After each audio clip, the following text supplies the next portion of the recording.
Dutta. And joining me now is Tulsi Gabbard from Hawaii.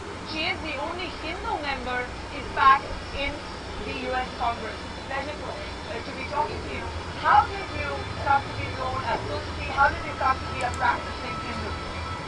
My parents gave all of us 5 kids in our family Hindu names.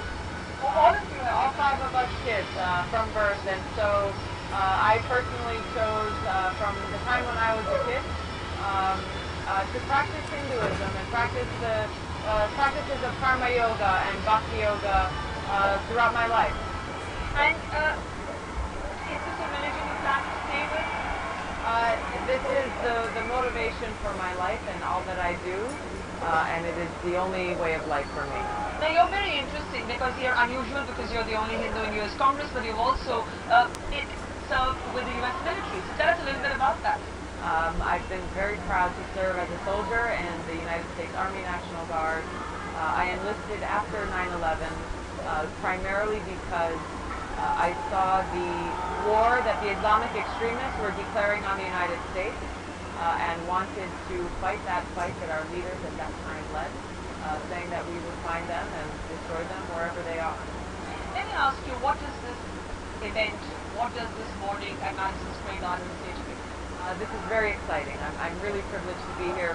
Got off the plane yesterday from Hawaii specifically to join tens of thousands of people in welcoming Prime Minister Modi here to the United States. Have you met with him yet? I have spoken to him on the phone. I've not met him yet. I look forward to meeting him later today and just hearing from him about his vision for India and how he sees that the United States and India can work better together and build that relationship that's based on trust and respect.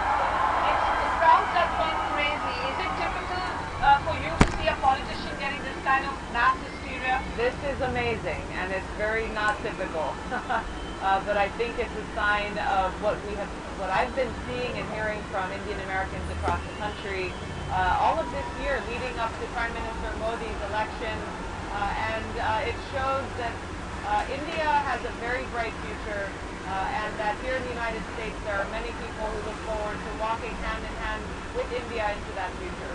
Let me ask you a last question, and the question is this: what do you think beyond the optics substantive takeaway can be or could be for this visit?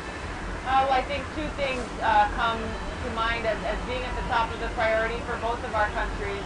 Number 1 is finding greater opportunities for economic exchange and growth between our 2 countries. I think there's so much potential that's not being realized both by Indians working here in America, Indian Americans here and the contributions they bring, but also investment that we can make from the United States in India and India's growth.